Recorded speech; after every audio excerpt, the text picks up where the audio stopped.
সাহাবীরা কেমন সম্মান করতেন নবীকে।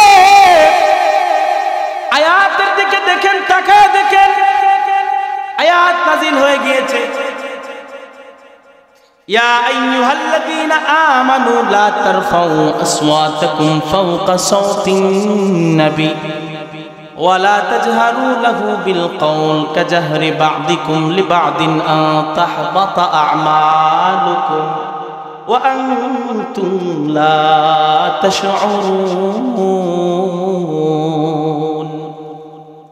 আয়াত নাযিল হয়ে গিয়েছে, ও মুমিনেরা, সাহাবীরা, নবীর সামনে জোরে আওয়াজে কথা বলবা না। তাফসীর ইবনে কাসির উল্টায়া দেখবেন আয়াতের দুইটা শানে নুজুল লেখা হয়েছে। নবীর সামনে জোরে কথা বলবা না মানে হলো নবীর সামনে উঁচা আওয়াজে বিয়াদবিমূলক কোনো কথা বলবা না।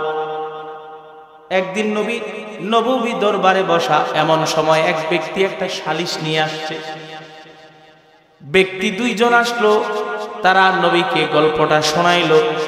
হযরতে আবু বকর এক ব্যক্তির পক্ষ নিল, আর এক ব্যক্তির পক্ষ নিয়েছে ওমর। হযরতে ওমর যখন অপর ব্যক্তির পক্ষ নিল, ইবনে কাসিরের মধ্যে সুস্পষ্টভাবে উল্লেখ আছে, ক্বালা আবু বকরিন লি ওমর। হযরতে আবু বকর ওমরকে লক্ষ্য করে বলেন, মা আরাদতা ইল্লা খিলাফি। কিরে আবু বকর, সব কাজে দেখি তুমি আমার বিরুদ্ধাচরণ করো, আমি এই পথে গেলে তুমি ওই পথে যাও। হযরতে ওমর বলে, না না না না, মা আরাদতু খিলাফাকা। আরে মুরব্বী, আপনার বিরুদ্ধাচরণ আমি করি নাই, আমি আমার মতামতটা জাস্ট দিয়েছি, আমার এই ব্যক্তির কথা যৌক্তিক মনে হয়েছে। দুজনের মধ্যে নববী দরবারে বসে কথার কাটাকাটি শুরু হয়ে গিয়েছে। এমনকি কিতাবের মধ্যে আসছে, ফারতাফাত আসওয়াতুহুমা, নবীকে বসায়া রাখা অবস্থাতেই দুজনের আওয়াজ উঁচা হয়ে গেছে।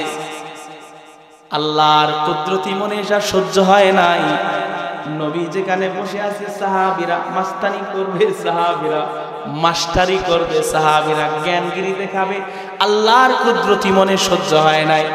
আল্লাহ আয়াত নাযিল করে দিলেন, ও নবী, আপনার এই দুই উম্মত গোলামদেরকে শোনায়া দেন, ইয়া আইয়ুহাল্লাযীনা আমানু লা তারফাউ আসওয়াতাকুম ফাওকা সাওতিন নবী ওয়া লা তাজহারু লাহু বিল কওল কাজাহরি বা'দিকুম লিবা'দিন আন তাহবাতা আ'মালুকুম ওয়া আনতুম লা তাশউরুন।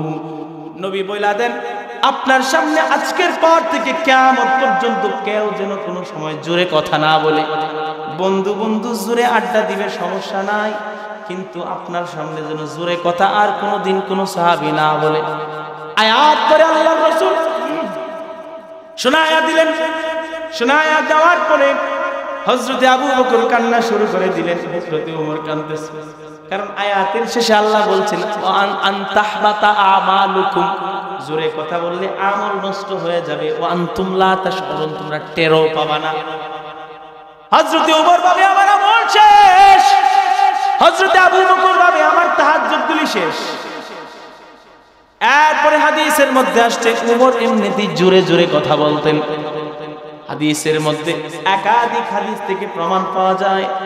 এরপরে ওমর এত নিচু আওয়াজে কথা বলতেন, আল্লাহর রাসূল 2-3 বার জিজ্ঞাসা করে তার কথাটা বুঝতে পারতেন। সুবহানাল্লাহ। কোন সিরিয়ায় আবিসিনিয়ায় চলে যাও।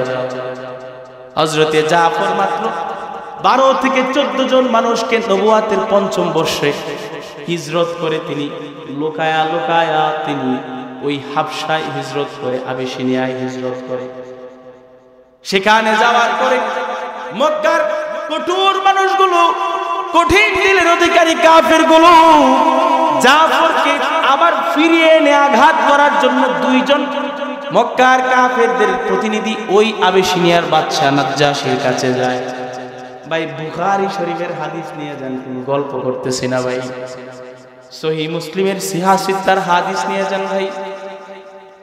ওই 2 কাফের সর্দার বাদশা নাজ্জাশীর কাছে গিয়ে বলে, ও বাদশা মহোদয়, আপনার কাছে এমন 12 থেকে 14 জন মানুষ এসেছে মক্কা থেকে, যারা ওখানে চুরি করত, বাটপারি করত, চিটিং করত। তারা শাস্তিপ্রাপ্ত আসামি, শাস্তি যেন না পাওয়া লাগে আপনার এলাকায় এসে আশ্রয় নিয়েছে। দয়া করে আপনি আমাদের হাতে তাদেরকে হস্তান্তর করুন, আমরা আমাদের এলাকায় নিয়ে তাদেরকে শাস্তি প্রয়োগ করব। বাচ্চা নাজ্জাশী বলে, না না না না, এক পক্ষের কথা শুনে আমি এই ফয়সালা নিতে পারবো না। বুখারী শরীফের বর্ণনা, বাচ্চা নাজ্জাশী বলে, দুই পক্ষকে একত্র করা হোক। দুই পক্ষকে একত্র করার পর মুসলমানদের দিকে খ্রিস্টান বাদশা তাকায়া বলে, ও মুসলমান ভাইরা, তোমাদের মধ্যে কে আছো, তোমাদের বিষয়টা আমার একটু বোঝায়া বলবা। হযরতে সমস্ত সাহাবীরা বললেন, জাফর আপনার পক্ষে জাফর, হযরতে জাফর ইবনে আবি তালেব বক্তব্য দিবেন। তিনি সবার সামনে দাঁড়ায় সালাম দিয়ে সর্বপ্রথমেই বক্তব্য দিলেন, আইয়ুহাল মালিক, ওগো বাদশা মহোদয়, কুন্না কওমান আহলা জাহিলিয়াতিন, ওগো বাদশা, আমরা ছিলাম মূর্খ মানুষ, আমরা ছিলাম বর্বর জাহিলি যুগের মানুষ। আমরা কেমন খারাপ ছিলাম শুনবেননি। আমরা এত খারাপ ছিলাম বাদশা মহোদয়, আমরা ছিলাম না'বুদুল আসনামা, নিজেরা মাটি তুলে সেই মাটি দ্বারা মূর্তি প্রতিমা বানায়া, ভাস্কর্য বানায়া সিজদা দিতাম। অনাক্তাউল আরহামা, স্বার্থের জন্য আত্মীয়তার সম্পর্ক ছিন্ন করে ফেলতাম। এমনকি নাকুলুল মাইতাতা, যদি গরু বাছুর উট মারা যেত সেটাই আমরা খাইতাম, জীবিতটারে জবাই করতে চাইতাম না, মরে যাবে এই ভেবে মারা গেলেই জবাই কইরা খাইতাম। এমনকি নাকুলুল কাবিয়্যু মিন্না যায়ীফা, আমাদের মধ্যে যারা দুর্বল তাদেরকে বড় লোকেরা ছিঁড়ে ছিঁড়ে খাইতো। মানে দরিদ্র শ্রেণীর কোনো আবাসন শান্তি এই সমাজে ছিল না। আরে শুনবেন, আদিল ফাওয়াহিশা, আমরা জিনা করতাম মায়ের সাথে, বোনের সাথে, এত বড় বড় অন্যায় করতাম। ওয়াকুন্না আলা যালিকাল হাল, বুখারীর হাদিস নিয়ে যান। এভাবেই আমরা, দিন যেত রাত আসতো, রাত যেত দিন আসতো, সকাল যেত সন্ধ্যা হতো। শত বছর ধরে নবী ঈসার পর থেকে এভাবেই আমাদের বাপ দাদারা চলতো। বাদশা মহোদয়, এভাবে চলতে চলতে আসমানওয়ালা আমাদেরকে দয়া করলেন। হাত্তা বা'সানাল্লাহু রাসূলান মিন্না, আসমানের মালিক আল্লাহ আমাদের কাছে এমন একজন ব্যক্তি পাঠালেন, কুন্না না'রিফু নাসাবাহু, আমরা ওই ব্যক্তির বংশ পরিচয় জানি, তার পিতামাতাকে চিনি। ওয়াসিদকাহু ওয়া আমানাতাহু ওয়া আফাফাহু ওয়া আখলাকাহু, আমরা ওই ব্যক্তির চরিত্র 40টা বছর পর্যন্ত যাচাই বাছাই করছি।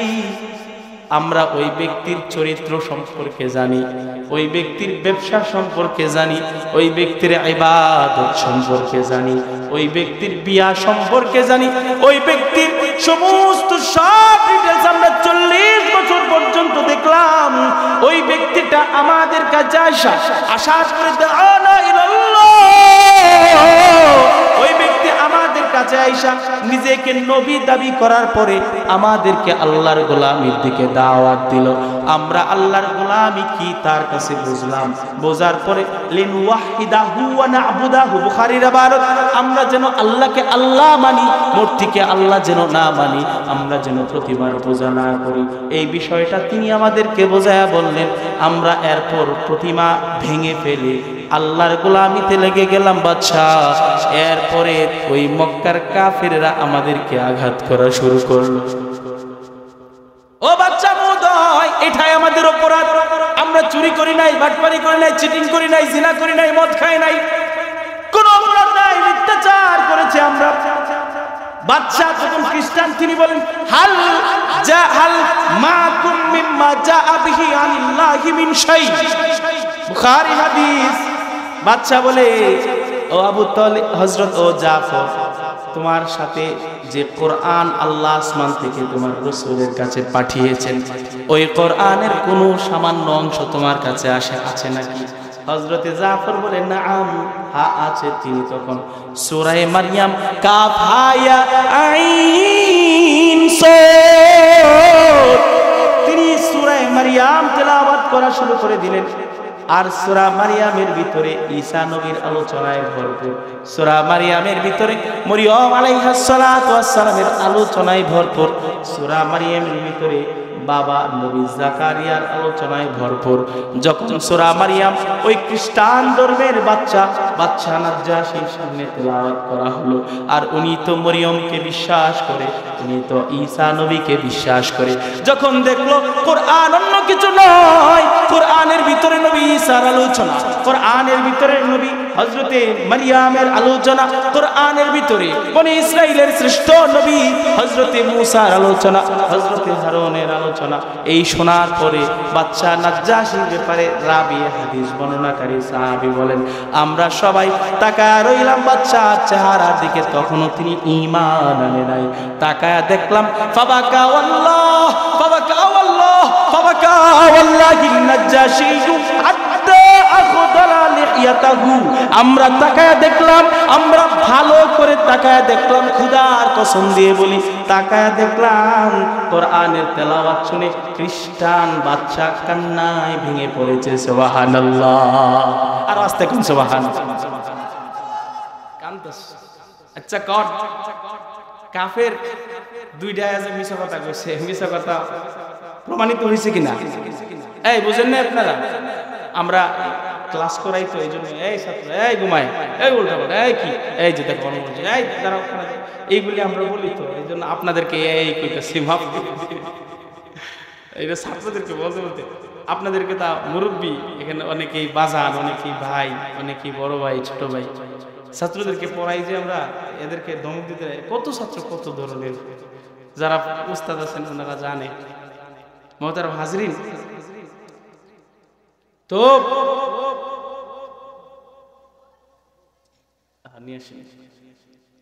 কষ্ট হইতেছে আপনাদের? গান গাইতেছি, হাদিস শোনাইতেছি। আল্লাহ আল্লাহ সুবহানাল্লাহ। তো বাদশা নাজ্জাশী কি করতেছে? সুবহানাল্লাহ। চিন্তা করেন কি মিথ্যাচার যায়, যে কাফের সর্দার করলো, আর উনি বক্তব্য দিল, আর বাদশা নাজ্জাশী কান্না শুরু করে দিচ্ছে। হাদিসের মধ্যে আসছে বাদশা নাজ্জাশী এক সময় ইসলাম গ্রহণ করছে। সুবহানাল্লাহ। এমনকি নবীজির এক স্ত্রীর বিয়ের 400 দিরহাম মোহরানা আদায় করছে। সুবহানাল্লাহ। 400 দিরহাম মোহরানা বর্তমান বাজারে হিসাব করলে 1 কোটি টাকা হবে। এই বুঝেন, প্রায় 1 কোটি টাকা মোহরানা নবীর বিয়ায় ওই বেটা দিছিল বাদশা নাজ্জাশী। আপনার আমার থেকে দামি মানুষ, নবীজি দোয়া করছে বাদশা নাজ্জাশীর জন্য, নাম ধরে ধরে দোয়া করছে। ভাইরা আমার, অনেক 13-14 বছর খাজা আবু তালেব, কাফের ব্যক্তির সন্তান জাফর ইবনে আবু তালেব, তিনি ওখানে থাকছে আবিসিনিয়ায়। এরপর যখন হিজরত করে আল্লাহর রাসূল মদিনায় গেলেন, মদিনায় হিজরতের 7ম হিজরিতে আল্লাহর রাসূলের কাছে উনি ওখানে গেছেন। মাত্র 14 জন গেছিল ওখানে মায়ের থেকে বাঁচার জন্য, আর উনি বিশাল বড় এক কাফেলা নিয়ে মদিনায় আইছে। সুবহানাল্লাহ। আচ্ছা বলেন, মূলে কার অবদান? আপনারা কথা বুঝে বলবেন। এই যে বিশাল কাফেলা মদিনায় আসলো, মূলে অবদানটা কার? হ্যাঁ, কাফের ব্যক্তির। কার? এই কথা বলেন ভাই, কার? আবু তালেবের অবদান। আবু তালেবই তো মূল দাওয়াতটা দিছিল, যাও তোমার স্বাস্থ্য বাইরে ছিল, যাই একটু নামাজ পড়ো। দেখছেন, আল্লাহ কাফের দিয়া দিনের কাজ নিয়ে নিছে। আপনি আমি সাহায্য না করলে কি হবে? আমাদের ঈমান হারা হয়ে যাবে। তিনি যেদিন ওই আবিসিনিয়া থেকে তিনি মদিনায় আসলেন, ঠিক এর আগের দিন আল্লাহর নবী খায়বরের যুদ্ধে বিজয় লাভ করেছে। ছোটবেলায় খায়বরের ঘটনা আপনারা পড়েছেন। আপনাদেরকে ছোট হাদিসটা শোনায় ফেলি। হযরত জাফর ইবনে আবি তালিব কাদিমা জাফর ইবনে আবি তালিব আলা রাসূলিল্লাহ। হযরত জাফর ইবনে আবু তালিব আল্লাহর রাসূলের কাছে আয়েশা সাক্ষাৎ করলেন। আল্লাহর রাসূল জাফরকে দেখে 13-14 বছর পরে আপন চাচাতো ভাইরা দেখা ফাআনাকাহু নবী তারে জড়ায় ধরলেন ওয়া কাব্বালা বাইনা আইনাইহি এবং তার কপালে চুমু খাইলেন শুধু চুমু খায় নাই জাফরকে দেখে আল্লাহর রাসূল বলেন লা আদরি আনা বিকুদুমি জাফরিন আসাররু আম বিফাতহি খায়বার আমি জানি না গতকালকে যুদ্ধে জয়ী হওয়ার কারণে আমি আজকে খুশি নাকি জাফরের আগমনে আমি বেশি খুশি সুবহানাল্লাহ নবীজি কনফিউজড হয়ে গেছে আমি জানি না যে জাফর আসার কারণে আমি খুশি নাকি এই যুদ্ধে জয়ী হওয়ার কারণে আমি খুশি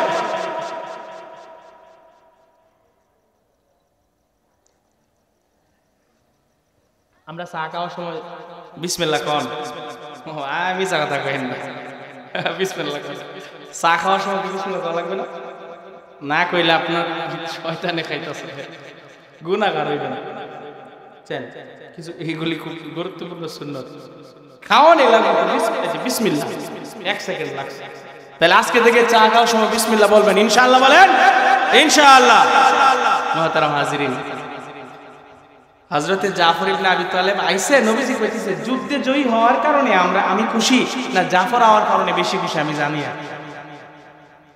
হযরতে জাফরকে নবী জান্নাতীদের প্রথম কাতারে দেখতে চান এইজন্য আল্লাহর রাসূল জাফরের ঈমানের দিকে নজর দিয়া আল্লাহর পয়গম্বর জাফরকে একটা বড় যুদ্ধের সেনা প্রধান বানায়া দিলেন তিনজনকে সেনা প্রধান বানায়া দিলেন পর্যায়ক্রমে একজন শাহাদত হয়ে গেলে আরেকজনের পরে আরেকজন যায়েদ ইবনে হারেসা হযরত জাফর ইবনে আবি তালেব আব্দুল্লাহ ইবনে রাওয়াহা তিনজনেই শাহাদত বরণ করেছেন ইসলামের জয় হয়েছে হযরতে জাফরের শাহাদতটা সামান্য কোন শাহাদত না বুখারীর হাদিস নিয়ে যান ভাই হযরতে জাফর যুদ্ধ করতে করতে তার হাত কেটে গেছে সেনা প্রধান তিনি জান্ডা আরেক হাত দ্বারা ধরে রাখছে আরেকটা হাত কাফিররা কেটে ফেলেছে এরপর হযরতে জাফর ইবনে আবি তালেব তিনি তার চোয়াল দ্বারা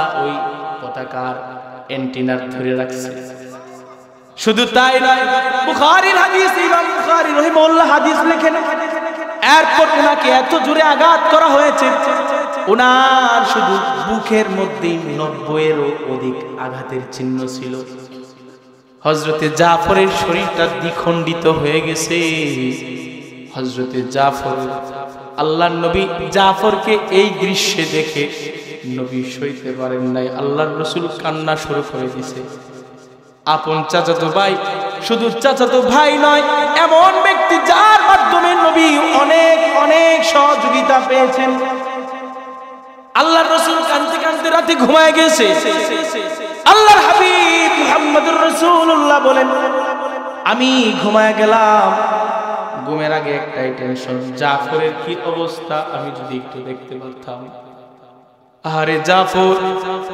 নিজের সব কিছু ছেড়ে ইসলামের জন্যই সব কিছু বিসর্জন দিয়ে অন্য দেশে যায় পারি জমায়া 13-14 বছর কাটাইছে আসার পরে 1 বছরও জীবনটা লাস্টিং হয় নাই শরীরটা দ্বিখণ্ডিত হয়ে শহীদ বরণ শাহাদত করেছে হযরতে জাফরকে হালত বোঝার জন্য আল্লাহ তাআলা স্বপ্নে নবীকে দেখায় নবীর স্বপ্ন হয়েছিল আল্লাহর নবী বলেন রাআইতু ফিল মানামি জাফর ইবনে আবি তালিব রাআইতু ফিল মানামি জাফর ইবনে আবি তালিব আমি স্বপ্নে জাফরকে দেখলাম আমি দেখলাম ইয়াতিরু মালাকান মাল মালাইকা জাফরকে দেখলাম জান্নাতের পাখিদের সাথে ফেরেশতাদের সাথে উড়াউড়ি করে সুবহানাল্লাহ আমি ভালো করে তাকায় দেখলাম জাফরের 2টা হাত কেটে গেছিল 2টা হাতের বিনিময়ে জান্নাতে কিসের মাধ্যমে উড়ে তাকায় দেখলাম আল্লাহ জাফরকে ইয়াতিরু বিজানাহাইন আল্লাহ তাআলা জান্নাতে 2টা পাখির পাখা তারে লাগায় দিয়েছে সুবহানাল্লাহ হযরত জাফরকে একমাত্র এই ফজিলত দেয়া হয়েছে অন্য কাউকে দেয়া হয় না বলেন জাফর এত দামি হইছে, দাওয়াতটা দিয়েছিল কে? কাফের। আহা, বাপ ঈমান আনে নাই কিন্তু সন্তান ঈমান আনছে। সামান্য কোনো বিষয় নয়, আল্লাহর নবীর জীবনে সব চাইতে বেশি অবদান যার, তিনি হযরতে আম্মা জান খাদিজাতুল কুবরা। আর দ্বিতীয় অবদান যার, তিনি হযরতে খাজা আবু তালেব, ঈমান আনে নাই, তিনি কাফের। আল্লাহর রাসূল মুহাম্মদ আরবি শুনতে পেলেন লাম্মা হাদারাত আবু তালেবের ওয়াফাত, তিনি শুনতে পেলেন আবু তালেব এখন মারা যাবে, সাকরাত শুরু হয়েছে। তিনি চাচার কাছে গিয়ে বলেন, চাচা কুল কালিমাতান লা ইলাহা ইল্লাল্লাহ। ও আমার প্রাণের চাচা, সারা জিন্দেগি যা করছেন করেছেন, সমস্যা নেই, এখন মারা যাবেন, এখন অন্তত কালিমাটা একবার পড়ে। আমি মুহাম্মদ এটা নবী, এটা বলা দরকার নাই, আল্লাহর একত্ববাদের স্বীকার করেন। আমি যে নবী এটা আপনি মানেন আমি জানি, এটা বলা দরকার নাই, অন্তত আল্লাহর একত্ববাদের এইটুকু অংশ বলেন, লা ইলাহা ইল্লাল্লাহ, এইটুকু বলেন। আল্লাহর রাসূল গিয়ে দেখেন ওয়া ইনদাহু আবু জাহলিন ওয়া আবু উমাইয়া। আল্লাহর রাসূল তার চাচাকে ঈমানের তালকিন করতে গিয়েছেন, আর গিয়ে দেখে তার চাচার শিয়রে মাথার কাছে কাফের শয়তানের মাথা দুইটা হয়ে রয়েছে। একটা আবু জাহিলের শয়তান বাথরুম, আরেকটা আবু উমাইয়া। আল্লাহর রাসূল ঈমানের দাওয়াত দেয়, আর ওই দুইজন কয় আতারগাবু আন মিল্লাতি আব্দুল মুত্তালিব। হায় রে আবু তালেব, শেষ বেলায় বুঝি তুমি তোমার বাপ দাদাদের ধর্ম ছেড়ে তোমার ভাতিজার ধর্ম নিবা? আল্লাহর নবী আদা রাসূলুল্লাহ, নবী আবার দাওয়াত দিলেন আদাব। বুখারী শরীফের হাদিস শোনাচ্ছি। আর ওই দুইজন ব্যক্তি আবার উল্টা দাওয়াত দিলেন, আরে তোমরা কি ঈমান ছেড়ে দেবা? আল্লাহর রাসূল কান্নায় ভেঙে পড়লেন, হায় হায়, মা তাআলা মিল্লাতি আব্দুল মুত্তালিব। হাদিসের মধ্যে আসছে ঈমান আনে নাই, তিনি পুরাতন ধর্ম খ্রিস্ট ইহুদি শিরকের উপর তিনি ইন্তেকাল করেছেন। ঈমান আনে নাই, নবীর ঈমানকে স্বীকার করে নাই। আল্লাহর রাসূল টেনশনগ্রস্ত, তিনি পেরেশান, ফ্রাস্ট্রেশনে ভুগে।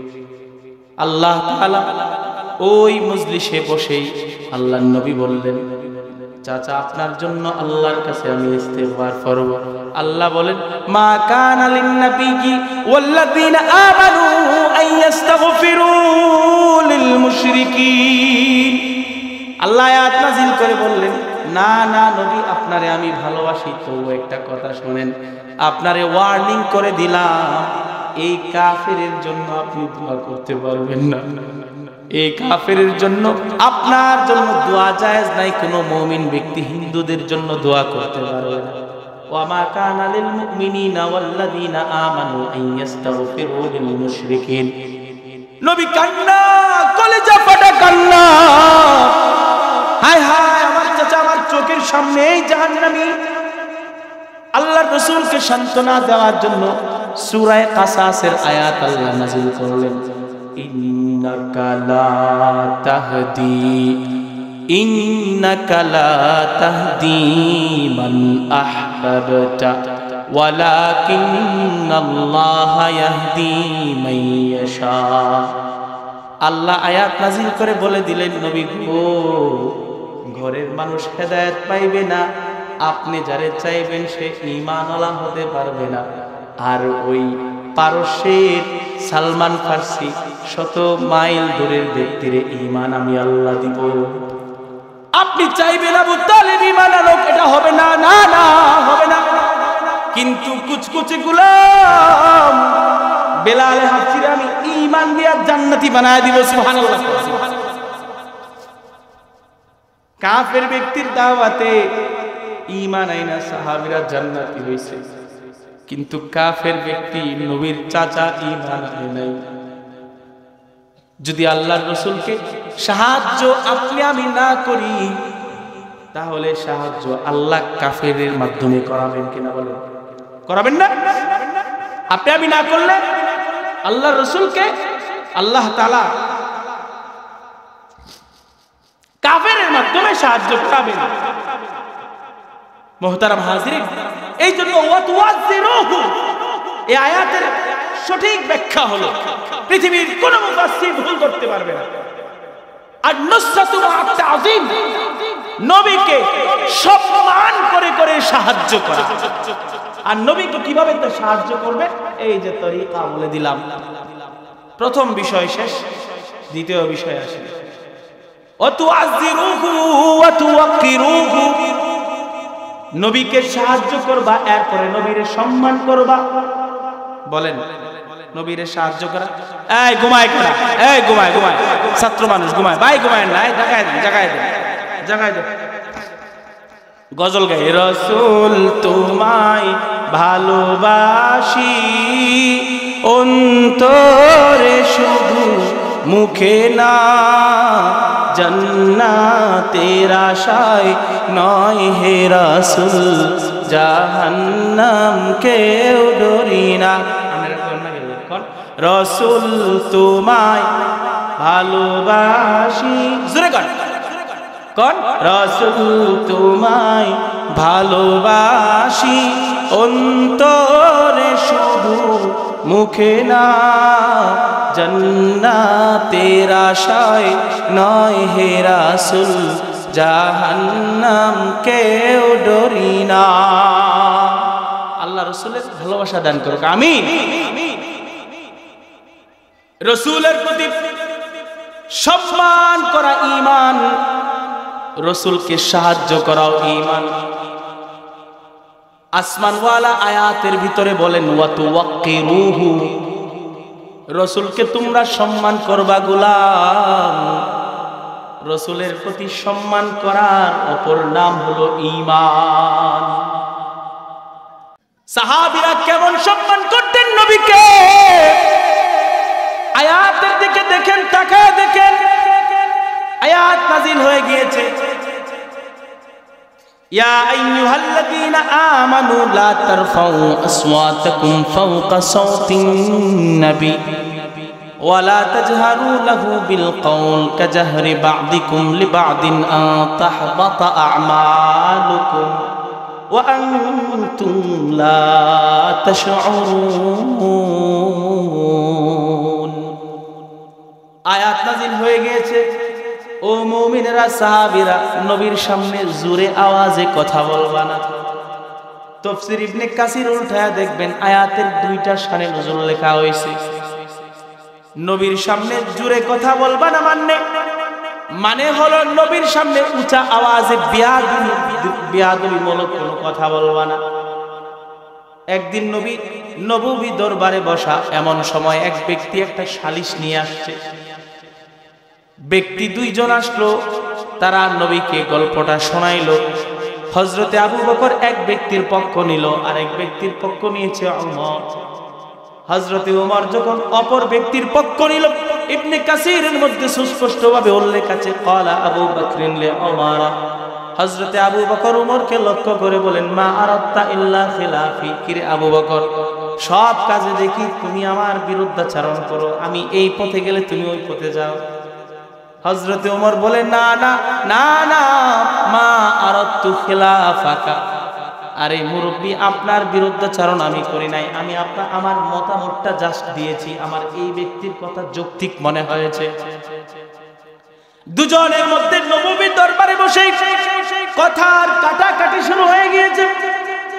এমন কি কিতাবের মধ্যে আসছে, ফারতাফাত আসওয়াতুহুমা, নবীকে বসায়া রাখা অবস্থাতেই দুজনের আওয়াজ উঁচা হয়ে গেছে।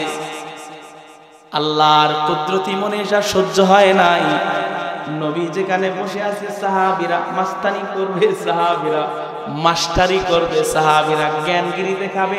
আল্লাহর কুদরতি মনে সহ্য হয় নাই।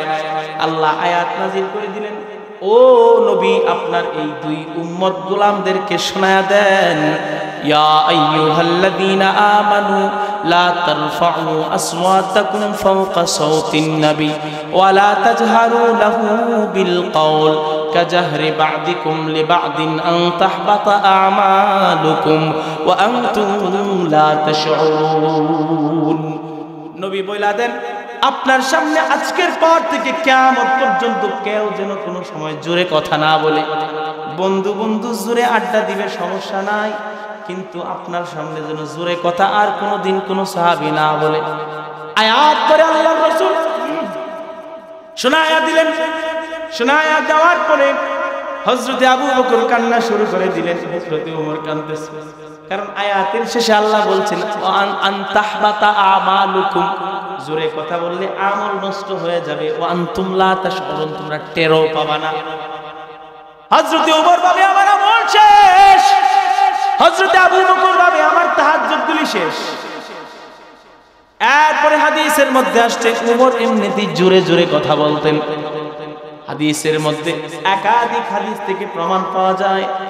এরপরে ওমর এত নিচু আওয়াজে কথা বলতেন, আল্লাহর রাসূল 2-3 বার জিজ্ঞাসা করে তার কথাটা বুঝতে পারতেন। সুবহানাল্লাহ কোন আল্লাহর রাসূল খুশি হইতেন, আয়াতের উপর আমল করে। আমল করে কয় দেখ রে দেখ।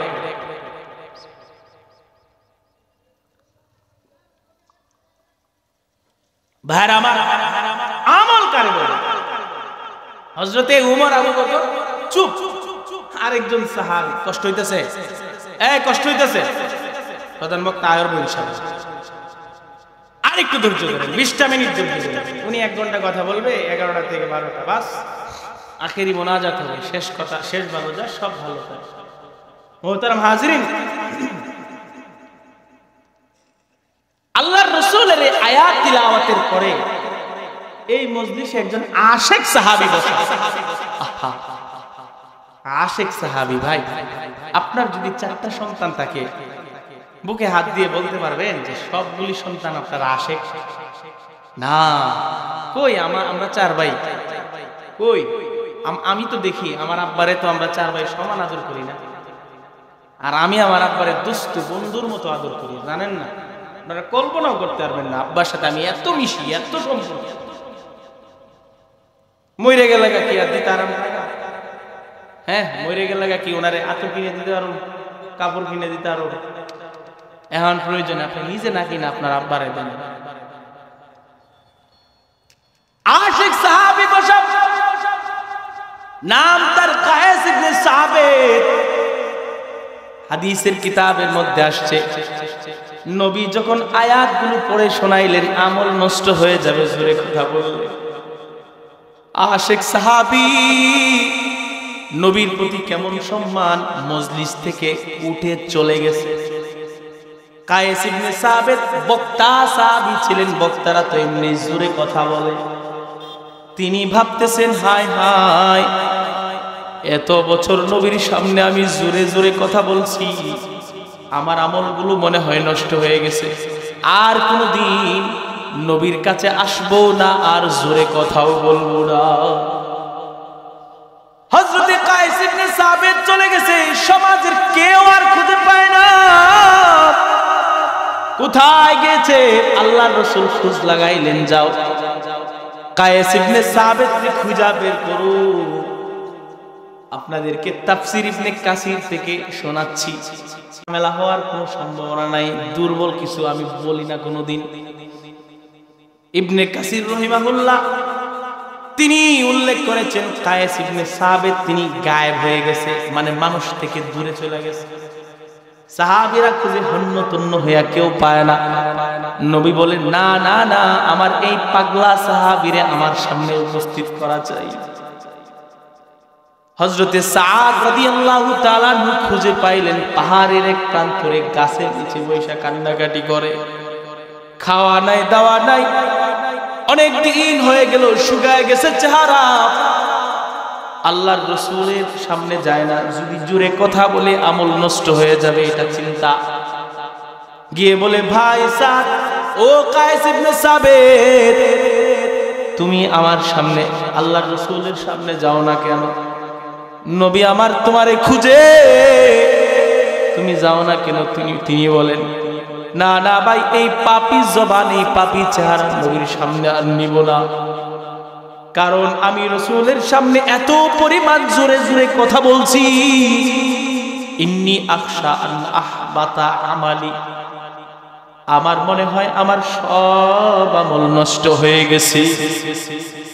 ইন্নী আখশা আন আকুনা মিন আহলিন নার, আমার মনে হয় জাহান্নামী কোন ব্যক্তি যদি থাকে ওইটা আমি নবীর সামনে যায় আর বেয়াদবি করতে চাই না। হযরতে সাদের কথায় তিনি নবীর কাছে আসে নাই। সাদ আল্লাহর নবীর কাছে আসলেন। আয়েশা বলে, ইয়া রাসূলুল্লাহ, আপনার পাগলটারে দেখছি পাহাড়ে গাছের নিচে বসে আছে আর কান্নাকাটি করে। নবী বলে, কি হইছে? হযরতে সাদ বলে, ইয়া রাসূলুল্লাহ, সে বলে সে নাকি জাহান্নামী হয়ে গেছে, আমল নষ্ট হয়ে গেছে জোরে কথা বলার কারণে। নবী বলে, না না না না, এরকম আশিক কোনদিন জাহান্নামী হয় না। আশিকের জায়গা অন্তরে, আশিকের জায়গা জান্নাতে। আমি নবীর অন্তরে তার জায়গা, জাহান্নামী হওয়ার সম্ভাবনা নাই রে গোলাম। যা যা তারে বলো, ইন্নাকা লাস্তা মিন আহলিন নারি ওয়ালাকিন্নাকা মিন আহলিল জান্নাহ। তারে গিয়া বলো তুমি জাহান্নামী নও, সরকার দুনিয়ার যার উসিলায় হয়েছে সেই মহাপুরুষ আমি মুহাম্মদ আরবি জানায়া দিলাম তুমি নিশ্চয়ই জান্নাতি একজন সাহাবী। হযরত সাদ দৌড়ায় গিয়ে আবার খুঁজে পায় না, খুঁজে খুঁজে হন্যতন্য হয়ে আবার পেল। এরপরে বলে, কায়েস রে, তুমি জান্নাতি হবা। কায়েস বলে, তুমি নিজের থেকে কইতেছ নি? কয়, না না না না, আমি নিজের থেকে এত বড় কথা বলার যোগ্যতা রাখি না। এই কথাটা বলেছে আসমানওয়ালা, জমিনওয়ালা, পৃথিবীর কায়নাতের মালিক যিনি, তার রেজিস্ট্রি প্রাপ্ত বন্ধু আরশের মুসাফির মুহাম্মদ আরবি তোমারে জান্নাতি বলছে। সুবহানাল্লাহ। সাহাবী জান্নাতি হয়ে গেছে। আল্লাহর রাসূল দুনিয়া থেকে বিদায়, নবী দুনিয়াতে নাই। আল্লাহর হাবিব মুহাম্মদ আরবি দুনিয়া থেকে চলে গেছে। ওই জান্নাতি সাহাবীর কলিজায় আর শান্তি নাই, মাশুক নাই, মাহবুব নাই, যার দেখা সময় কাটাইতো, যার সাথে কথা বলতো সে নাই। আল্লাহর রাসূল নাই, উনি আর জনসম্মুখে আসে না, তবে মাঝে মাঝে মানুষের সামনে আসতো। সাহাবী হযরতে আনাস ইবনে মালিক বলেন, ভাই আপনাদেরকে আমি ইবনে কাসিরের ইবারত শোনাচ্ছি। তিনি বলেন, আমরা মাঝে মাঝে দেখতাম এবং বলতাম, তিনি যখন আমাদের সামনে দিয়ে হেঁটে যেতেন কথা বলতেন না। আমরা দেখতাম বাইনা আইদিনা ওয়া আজহুরিনা ইয়ামশি রাজুলুন মিন আহলিল জান্নাহ। আমরা দেখতাম ওই ব্যক্তি আমাদের সামনে দিয়ে হাঁটা যায় আর সবাই চিল্লায়া চিল্লায়া বলতো, এই দেখো জান্নাতি বান্দা হাঁটা যায়। সুবহানাল্লাহ।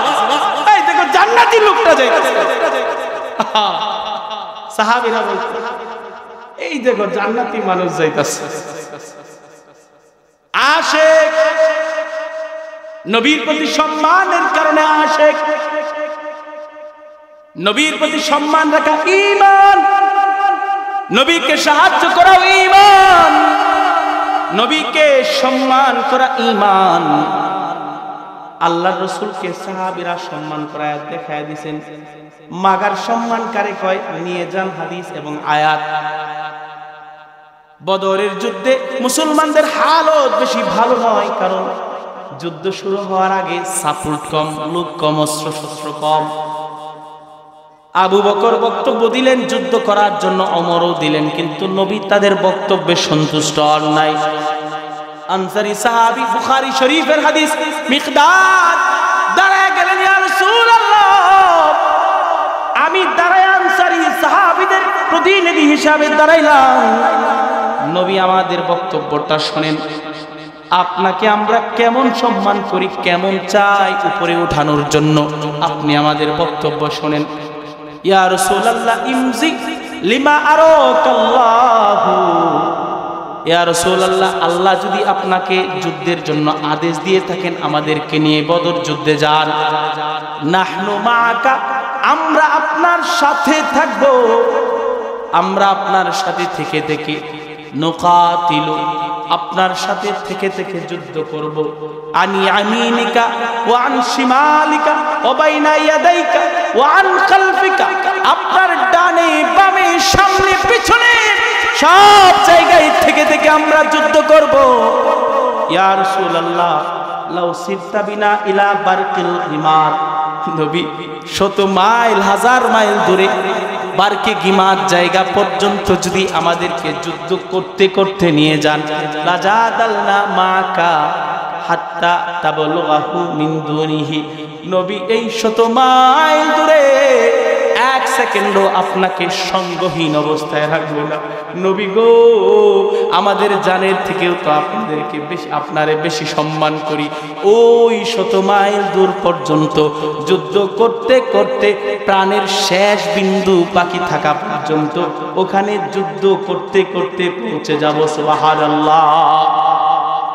মা নাকুলু লা নাকুলু, ইয়া রাসূলুল্লাহ, বুখারীর হাদিস, আমরা আপনাকে বলবো না কামা ক্বালাত বানু ইসরাঈল, ইসরাইলের দুষ্ট উম্মত গুলো যেরকম নবী মুসাকে বলছিল ওরকম বক্তব্য আমরা দিব না। বনি ইসরাইলের শয়তানগুলো কি বলছিল? মুসা নবী বলছে যুদ্ধ করতে হবে বনু আমালিকার সাথে, যুদ্ধ করে এলাকা বিজয় এনে সেখানে ইসলামের স্থাপত্য কায়েম করতে হবে, আধিপত্য কায়েম করতে হবে। মুসা নবী 40,000 উম্মত নিয়ে ফিরাউনের এলাকা থেকে বের হয়ে আমালিকা গোত্রের কাছে গিয়েছিল, অথচ আল্লাহ ওয়াদা দিয়েছিল যদি গিয়ে যুদ্ধ করো আমি আল্লাহ মুসা নবী তুমি এবং তোমার উম্মতকে বিজয় দেব। নবী মুসা যুদ্ধের আহ্বান জানানোর পরে মুসা নবীর উম্মতরা বলে ইযহাব আনতা ওয়া রাব্বুকা ফাকাতিলা ইন্না হাহুনা কাঈদুন, ও মুসা তুমি আর তোমার আল্লাহ গিয়ে যুদ্ধ করো, মারামারি করো, আমরা তোমাদের সাথে নাই, তুমি আর তোমার আল্লাহ যুদ্ধ করবা, আমরা এখানে হাহুনা কাঈদুন, বসে বসে তুমি আর তোমার আল্লাহর যুদ্ধ দেখবো। নাউজুবিল্লাহ। আয়াতের মধ্যে সুস্পষ্ট উল্লেখ আছে, এইটুক বলার পর আল্লাহ তাআলা এত নারাজ হয়ে গেলেন, আল্লাহ বলেন ক্বালা ফাইন্নাহা মুহাররামাতুন আলাইহিম 40 সানা ইয়াতিহুনা ফিল আরদি ফালা তা'সা আলাল কওমিল ফাসিকিন। আল্লাহ বলেন এদের কথাটা আমার কুদরতি মনে ভালো লাগে নাই, যুদ্ধে জয় হওয়ার সার্টিফিকেট আমি আল্লাহ দিয়েছিলাম অথচ তারা আমার কথা গুরুত্ব দেয় নাই। আল্লাহ বলেন ইয়াতিহুনা ফিল আরদি, তারা 40 সানা ইয়াতিহুনা ফিল আরদি, এত খারাপ এই উম্মতগুলো, তাদের আচরণ আমার ভালো লাগে নাই, তাদের জন্য আমি 40 বছর পর্যন্ত ওই এলাকায় তাদেরকে খুঁটি মাইরা দিছি, মানে 40 বছর পর্যন্ত এক জায়গায় ঘুরছে আর বের হইতে পারে নাই। আল্লাহ শাস্তি দিয়ে দিছে। হযরত মিকদাদ বলে ইয়া রাসূলুল্লাহ লা নাকুলু কামা ক্বালাত বানু ইসরাঈল, না না না না, মুসা নবীর উম্মতগুলো যেরকম বলছে আপনারে আমরা এটা করব না। আল্লাহর নবী আপনি যদি এক পা আগায়া যান আপনাকে সেভ করার জন্য আমাদের বুকটা ধইরা দিব। আল্লাহর রাসূল আপনাকে পরাজিত অবস্থায় আমরা দেখতে পারবো না। যেমন মুসা নবীর উম্মতরা তারা তার নবীর সাথে খারাপ আচরণ করেছে এটা আমরা পারবো না। আল্লাহর রাসূলের প্রতি কেমন সম্মান, সাহাবীরা কেমন সম্মান করছে, কারণ সম্মান রাখা ঈমান। যদি রাসূলের প্রতি সম্মান না থাকে আপনি আমি বেঈমান হতে 1 সেকেন্ড লাগবে না। আল্লাহর হাবিব মুহাম্মদ আরবি সাল্লাল্লাহু আলাইহি ওয়াসাল্লামের প্রতি কেমন সম্মান ছিল সাহাবীদের। আল্লাহর রাসূলের খাদেম হযরত আনাস ইবনে মালিক রাদিয়াল্লাহু তাআলা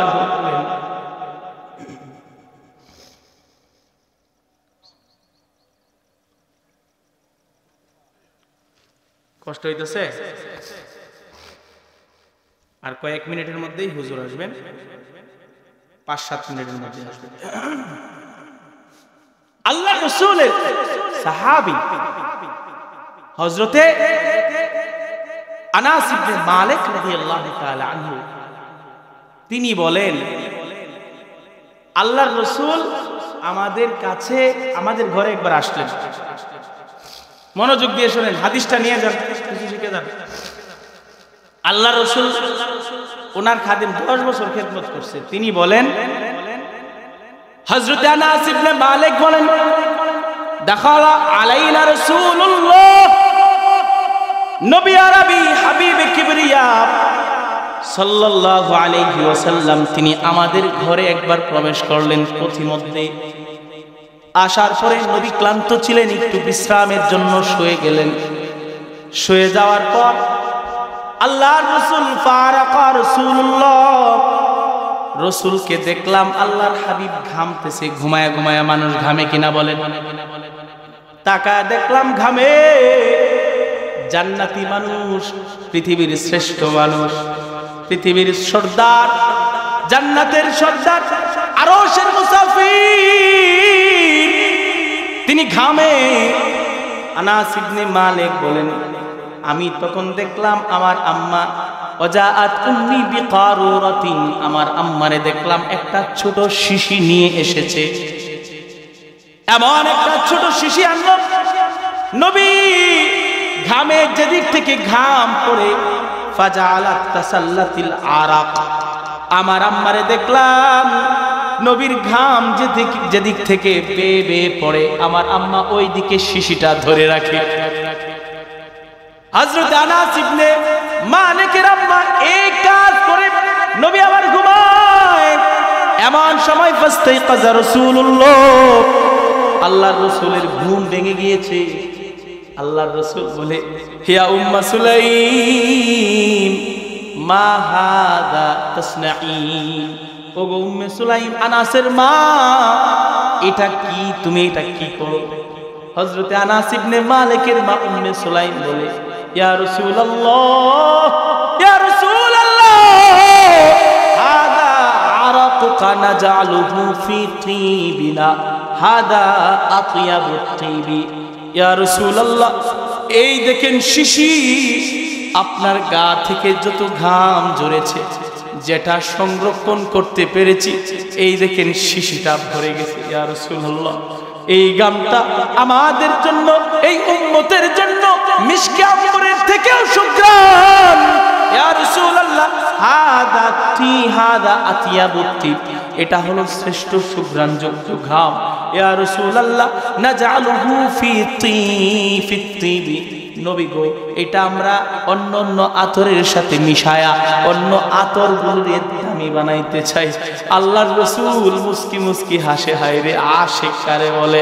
হযরত আনাস ইবনে মালিক রাদিয়াল্লাহু তাআলা আনহু, তার আম্মাও দুনিয়া থেকে বিদায় হয়ে গেল, আল্লাহর রাসূলও দুনিয়াতে নাই, আল্লাহর হাবিব মুহাম্মদ আরবি সাল্লাল্লাহু আলাইহি ওয়াসাল্লাম দুনিয়াতে নাই, কিন্তু আশিক পাগল সাহাবী হযরতে আনাসের কাছে নবীজির গায়ের ঘাম আছে না নাই?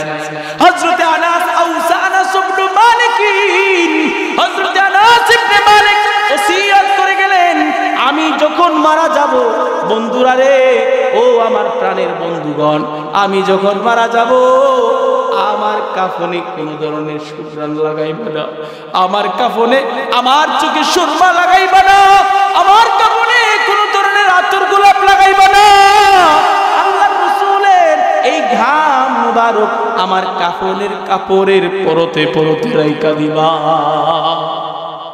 বর্ণনাকারী সাহাবী বলে, আনাস ইবনে মালিক মারা গেল, আল্লাহর রাসূলের আতর তার কাফনের পরতে পরতে রাখা হইছে সুঘ্রাণ, এমন সুঘ্রাণ, আশিক সাহাবী, রাসূলের প্রতি সম্মান, রাসূলের প্রতি সম্মান, আশিক সাহাবী দুনিয়া থেকে বিদায় হয়ে গেছে, আল্লাহর রাসূলের ঘাম সাথে নিয়ে গেছে।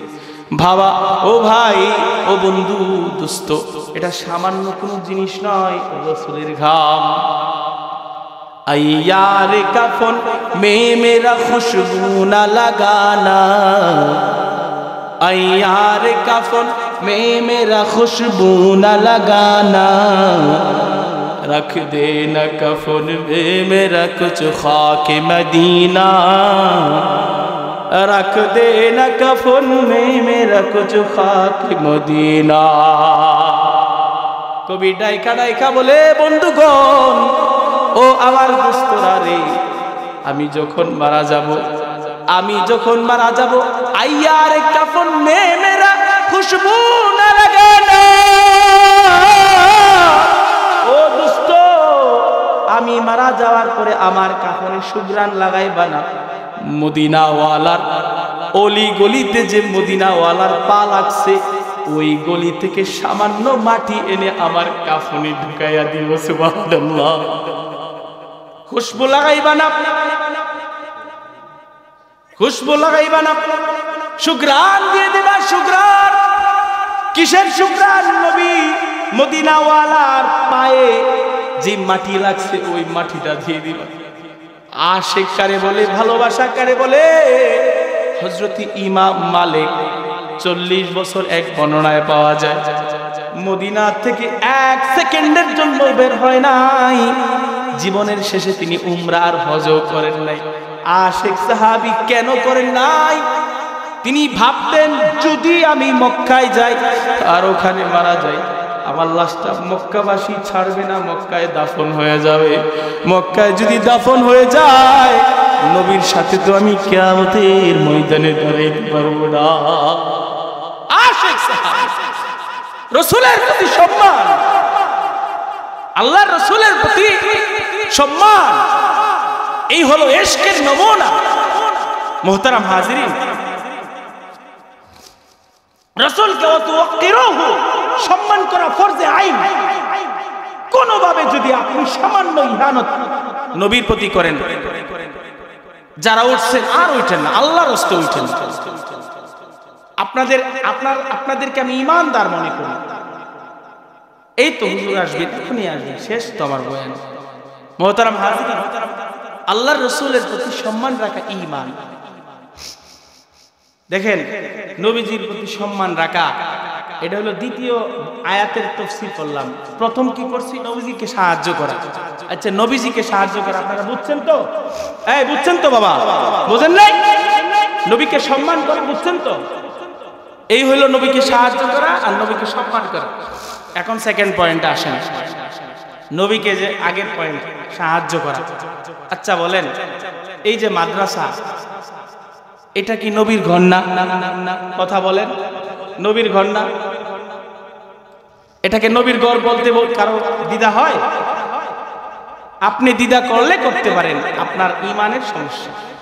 কিন্তু এখানে নবীর দ্বীন শেখানো হয়, এটাই রাসূলের ঘর। দারুল উলুম দেওবন্দের শাখা এগুলো, আর দেওবন্দ রাসূলে আরবি স্বপ্নের মাধ্যমে লাঠি দিয়ে আয়কা দেখায় দিয়েছে। সুবহানাল্লাহ। ভাই, রাসূলের ঘরকে সাহায্য করাও তো দ্বীন নাকি? এই কথা বলেন বাবা। এই আমার এক ভাই উঠে যাইতেছে। ভাই উঠেন কেন? ভাই উঠেন না, প্রধান বক্তা, এত মধুর কণ্ঠ। দেখেন আপনারা, আমি কথা দিয়ে যাচ্ছি, কলিজা ফাটায় ফেলবে আপনাদের বয়ান কইরা, এত সুন্দর কণ্ঠ। একটু বসেন, 5টা মিনিট টাইম। বাবা বলেন, নবীর ঘরকে সাহায্য করা এটা কি দ্বীনের সাহায্য না? আমি আপনাদের সামনে একটু কালেকশনের জন্য হাত বাড়াইছি। আমি বিশ্বাস করেন,